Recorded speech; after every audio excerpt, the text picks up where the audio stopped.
ನಮಸ್ಕಾರ, ಹೇಗಿದ್ದೀರಾ ಸ್ನೇಹಿತರೆ? ಕಾಂಗ್ರೆಸ್ ಪಾರ್ಟಿಗೆ ಇತ್ತೀಚೆಗೆ ಒಂದು ಬಹುದೊಡ್ಡದಾದಂಥ ಕಾಯಿಲೆ ಅಂಟ್ಕೊಂಡು ಬಿಟ್ಟಿದೆ. ಅದೇನು ಅಂತ ಹೇಳಿದ್ರೆ, ಪ್ರತಿಯೊಂದು ವಿಷಯಗಳಲ್ಲೂ ಅವರು ರಾಜಕೀಯ ಮಾಡ್ಲಿಕ್ಕೆ ಹೊರಟಿದ್ದಾರೆ. ಎಲ್ಲಿವರೆಗೆ ಅಂತ ಹೇಳಿದ್ರೆ, ಮನಮೋಹನ್ ಸಿಂಗ್ ಅವರು ಮೊನ್ನೆ ತೀರ್ಕೊಂಡ್ರು. ಈ ಸಂದರ್ಭದಲ್ಲಿ ಅವರ ಶವ ಸಂಸ್ಕಾರ ಎಲ್ಲಿ ನಡಿಬೇಕು ಅದಕ್ಕೆ ಸಂಬಂಧಪಟ್ಟಂತೆ ಬಹುದೊಡ್ಡದಾದಂಥ ವಿವಾದವನ್ನು ಹುಟ್ಟು ಹಾಕ್ಲಿಕ್ಕೆ ಈಗ ಕಾಂಗ್ರೆಸ್ ಪ್ರಯತ್ನ ಪಡ್ತಾ ಇದೆ. ಮನಮೋಹನ್ ಸಿಂಗ್ ತೀರ್ಕೊಂಡಾಗ ಮಲ್ಲಿಕಾರ್ಜುನ್ ಖರ್ಗೆ ಅವರು ಕೇಂದ್ರ ಸರ್ಕಾರಕ್ಕೆ ಒಂದು ಪತ್ರವನ್ನ ಬರೀತಾರೆ. ಈ ಪತ್ರದಲ್ಲಿ ಮನಮೋಹನ್ ಸಿಂಗ್ ಅವರಿಗೆ ಒಂದು ಮೆಮೋರಿಯಲ್ನ ಮಾಡಬೇಕು, ಅಂದ್ರೆ ಸ್ಮಾರಕವನ್ನ ಮಾಡಬೇಕು. ಹಾಗಾಗಿ ಈ ಸ್ಮಾರಕ ಎಲ್ಲಿ ಮಾಡ್ತಿರೋ ಅದೇ ಸ್ಥಳದಲ್ಲಿ ಅವರ ಅಂತ್ಯ ಸಂಸ್ಕಾರ ಆಗ್ಬೇಕು ಅಂತೇಳಿ ಹೇಳಿದ್ರು. ಅದರಲ್ಲೂ ಮುಖ್ಯವಾಗಿ ಅವ್ರು ಕೇಳಿದ್ದು ಯಮುನಾ ನದಿಯ ದಡದಲ್ಲೇ ಆಗ್ಬೇಕು ಅಂತ ಕೇಳಿದ್ರು.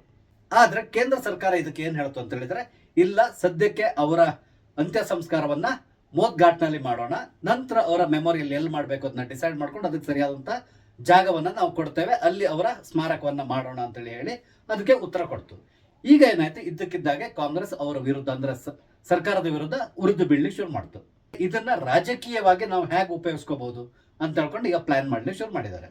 ಅಂದ್ರೆ ಅವ್ರು ಏನ್ ಹೇಳ್ತಾ ಇದ್ದಾರೆ ಅಂದ್ರೆ, ದೇಶದ ಪ್ರಥಮ ಸಿಖ್ ಪ್ರಧಾನಿ ಆದಂತಹ ಮನಮೋಹನ್ ಸಿಂಗ್ ಅವರಿಗೆ ಸೂಕ್ತವಾದ ಜಾಗವನ್ನ ಕೊಡದೆ, ಅಂದ್ರೆ ಅವರ ಅಂತ್ಯ ಸಂಸ್ಕಾರಕ್ಕೆ ಮತ್ತೆ ಮೆಮೋರಿಯಲ್ ಮಾಡ್ಲಿಕ್ಕೆ ಕೊಡದೇನೆ ಸಿಖ್ ಸಮುದಾಯಕ್ಕೆ ಬಹುದೊಡ್ಡದಾದಂತಹ ಅವಮಾನವನ್ನ ಈ ಸರ್ಕಾರ ಮಾಡ್ತಾ ಇದೆ, ಅಂದ್ರೆ ಬಿಜೆಪಿ ಸರ್ಕಾರ ಮಾಡ್ತಾ ಇದೆ ಅಂತಕೊಂಡು ಈಗ ಅಪಾದನೆಯನ್ನ ಹೊರಿಸ್ತಾ ಇದ್ದಾರೆ.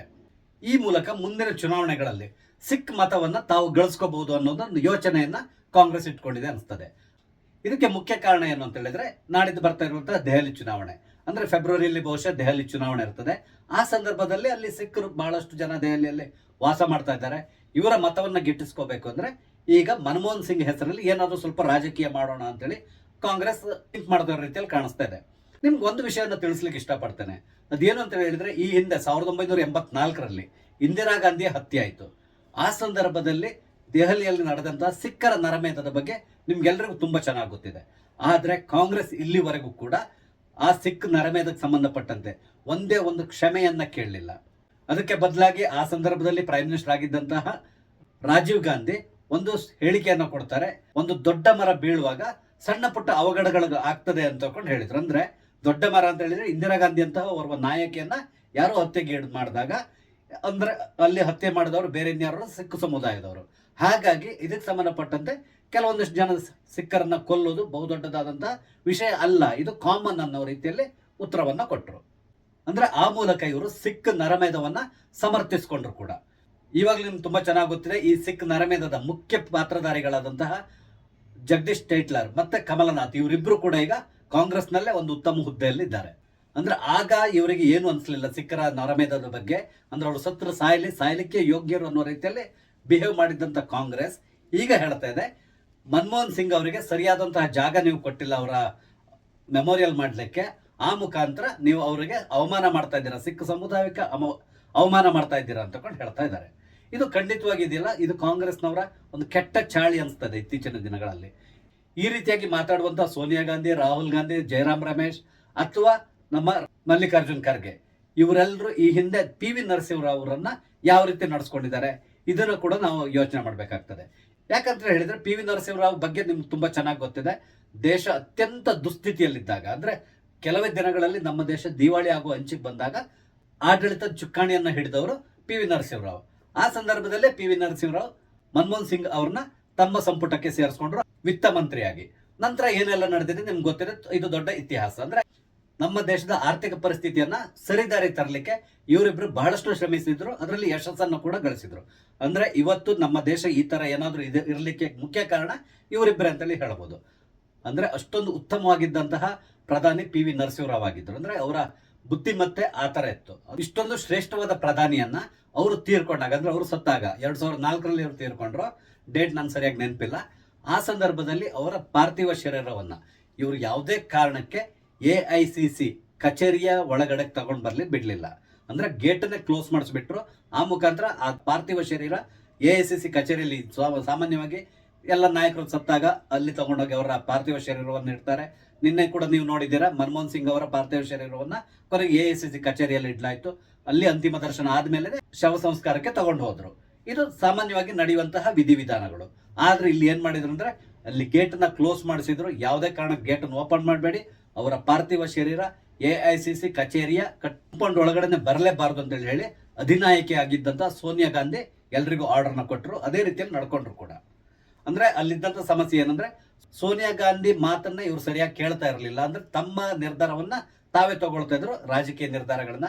ಸೋನಿಯಾ ಗಾಂಧಿ ಹೇಳ್ತಿದ್ದಂತ ಮಾತನ್ನ ಅವ್ರು ಕೇಳ್ತಾ ಇರಲಿಲ್ಲ. ಇದಕ್ಕಾಗಿ ಸೋನಿಯಾ ಗಾಂಧಿ ಒಂದ್ ರೀತಿಯ ಅಭದ್ರತೆಯ ಭೂತ ಕಾಡ್ಲಿಕ್ಕೆ ಕೂಡ ಶುರುವಾಗಿತ್ತು.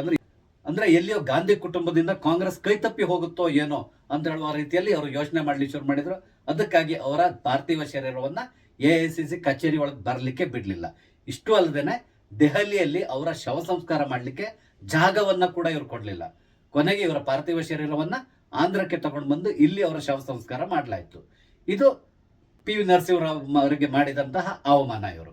ಆದ್ರೆ ಈಗ ಹೇಳ್ತಾ ಇದ್ದಾರೆ, PV ನರಸಿಂಹರಾವ್ಗೆ ಇಷ್ಟೊಂದು ಅವಮಾನ ಮಾಡಿರುವಂತಹ ಇದೇ ಸೋನಿಯಾ ಗಾಂಧಿ ಆ್ಯಂಡ್ ಟೀಮ್. ಆವಾಗ ಮಲ್ಲಿಕಾರ್ಜುನ್ ಖರ್ಗೆ ಅವರು ಕೂಡ ಇದ್ರು, ಬಟ್ ಅವರು ಸ್ಟೇಟ್ ನಲ್ಲಿದ್ರು. ಹಾಗೆ ರಾಹುಲ್ ಗಾಂಧಿ ಆಗ ಕೂಡ ಆತ ರಾಜಕೀಯದಲ್ಲಿದ್ದ. ಅದೇ ರೀತಿಯಲ್ಲಿ ಅವರ ಫುಲ್ ಫ್ಯಾಮಿಲಿ. ಈಗ ಯಾರೆಲ್ಲ ಮಾತಾಡ್ತಾ ಇದ್ದಾರೋ ಇವರೆಲ್ಲರೂ ಕೂಡ ಆಗ ಇದ್ರು. ಇವ್ರು ಯಾಕೆ ಆ ಸಂದರ್ಭದಲ್ಲಿ ಬಾಯಿ ಮುಚ್ಕೊಂಡು ಕೂತ್ಕೊಂಡಿದ್ರು? ಆಗ ಯಾಕೆ ಇವ್ರಿಗೆ ಮಾತಾಡ್ಲಿಕ್ಕೆ ಆಗಿಲ್ಲ? PV ನರಸಿಂಹರಾವ್ ಅವರಿಗೆ ನಾವು ದೆಹಲಿಯಲ್ಲೇ ಜಾಗ ಕೊಡಬೇಕು ಶವ ಸಂಸ್ಕಾರಕ್ಕೆ, ಅಥವಾ ಅವರ ಸ್ಮಾರಕವನ್ನ ಇಲ್ಲಿ ಮಾಡಬೇಕು ಅಂತಕೊಂಡು ಯಾಕೆ ಮಾತಾಡ್ಲಿಲ್ಲ ಅವರು?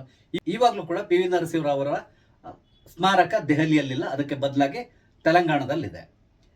ಇದನ್ನ ಎಲ್ಲರೂ ಅರ್ಥ ಮಾಡ್ಕೋಬೇಕು. ಅಂದ್ರೆ ಇಲ್ಲಿ ಏನಂತ ಹೇಳಿದ್ರೆ, ಕೇವಲ ಇವರು ತಮ್ಮ ಚುನಾವಣೆಯಲ್ಲಿ ನಮ್ಗೆ ಮತ ಸಿಗ್ಬೇಕು ಅಂದ್ರೆ ಈ ರೀತಿಯಾದಂಥ ಚೀಪ್ ಪಾಲಿಟಿಕ್ಸ್ ನ ಮಾಡ್ಲಿಕ್ಕೆ ಶುರು ಮಾಡಿದ್ದಾರೆ ಕಾಂಗ್ರೆಸ್ನವರು.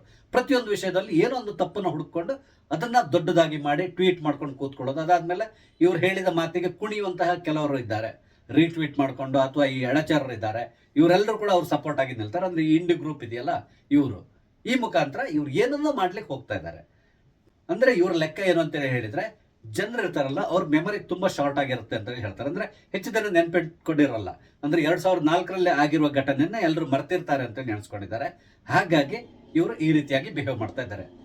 ಆದ್ರೆ ಈ ಜನರು ಮರ್ತಿರುವಂತಹ ಘಟನೆಯನ್ನ ನಾನೀಗ ನಿಮ್ಗೆ ನೆನಪಿಸ್ಲಿಕ್ಕೆ ಪ್ರಯತ್ನಿಸ್ತಾ ಇದ್ದೇನೆ. ಯಾಕಂದ್ರೆ ಕಾಂಗ್ರೆಸ್ನ ನಡವಳಿಕೆ ಇದೇ ತರ ಮೊದಲಿಂದನೂ ಇತ್ತು, ಇವಾಗಲೂ ಕೂಡ ಅದು ಕಂಟಿನ್ಯೂ ಆಗ್ತಾ ಇದೆ. ನಾನು ನಿಮ್ಗೆ ಒಂದ್ ಮಾತು ಹೇಳಲಿಕ್ಕೆ ಇಷ್ಟಪಡ್ತಾ ಇದ್ದೇನೆ. ಇತ್ತೀಚೆಗೆ ಕಾಂಗ್ರೆಸ್ ಪರಿಸ್ಥಿತಿ ಏನಾಗಿದೆ ಅಂತ ಹೇಳಿದ್ರೆ, ಮತಗಳಿಕೆಗಾಗಿ ಯಾವುದೇ ರೀತಿಯಾದಂತಹ ಲೆವೆಲ್ಗೆ ಇಳಿಲಿಕ್ಕೆ ರೆಡಿ ಆಗಿದ್ದಾರೆ. ಅಂದ್ರೆ ಈಗ ನೋಡಿ, ಮನಮೋಹನ್ ಸಿಂಗ್ ಅವರ ಸಾವನ್ನ ವಿಷಯ ಹಿಡ್ಕೊಂಡು ಈ ರೀತಿಯಾಗಿ ಅವರು ಪೊಲಿಟಿಕ್ಸ್ ಮಾಡ್ತಾ ಇದ್ದಾರೆ. ಖಂಡಿತವಾಗಿ ಖಂಡನೀಯ. ಮತ್ತೆ ಎಲ್ಲದಕ್ಕೆಲ್ಲ ಜಾಸ್ತಿ ಎಲ್ಲರನ್ನು ಒಂದೇ ರೀತಿಯಲ್ಲಿ ನಡೆಸ್ಕೊಳ್ಳುವಂತಹ ಮೆಂಟಾಲಿಟಿಯನ್ನ ಈ ಕಾಂಗ್ರೆಸ್ ಪಕ್ಷ ಅನುಸರಿಸುವುದು ತುಂಬಾ ಒಳ್ಳೆಯದು. PV ನರಸಿಂಹರಾವ್ ಕೂಡ ನಮ್ಮ ಪ್ರಧಾನಿ ಆಗಿದ್ರು, ಅದೇ ರೀತಿಯಲ್ಲಿ ಮನಮೋಹನ್ ಸಿಂಗ್ ಕೂಡ ಪ್ರಧಾನಿ ಆಗಿದ್ರು. ಆದ್ರೆ ಇಲ್ಲಿ PV ನರಸಿಂಹರಾವ್ಗೆ ಒಂದು ನ್ಯಾಯ, ಮನಮೋಹನ್ ಸಿಂಗ್ಗೆ ಇನ್ನೊಂದು ರೀತಿಯ ನ್ಯಾಯ ಅನ್ನೋ ರೀತಿಯಲ್ಲಿ ಕಾಂಗ್ರೆಸ್ ಬಿಹೇವ್ ಮಾಡ್ತಾ ಇದೆ. ಸ್ನೇಹಿತರೆ, ಇದು ಕಾಂಗ್ರೆಸ್ನ ಸದ್ಯದ ಪರಿಸ್ಥಿತಿ. ಸ್ನೇಹಿತರೆ, ನಾನಿಲ್ಲಿ ನಿಮ್ಗೆ ಹಂಚ್ಕೊಂಡಂತ ವಿಷಯ ಇಷ್ಟ ಆದ್ರೆ ದಯವಿಟ್ಟು ಲೈಕ್ ಮಾಡಿ, ಶೇರ್ ಮಾಡಿ. ಹಾಗೆ ದಯವಿಟ್ಟು ನನ್ನ ಚಾನಲ್ ಸಬ್ಸ್ಕ್ರೈಬ್ ಮಾಡಿ, ನಂಗೆ ಸಪೋರ್ಟ್ ಮಾಡಿ. ನಮಸ್ತೆ, ಜೈ ಹಿಂದ್.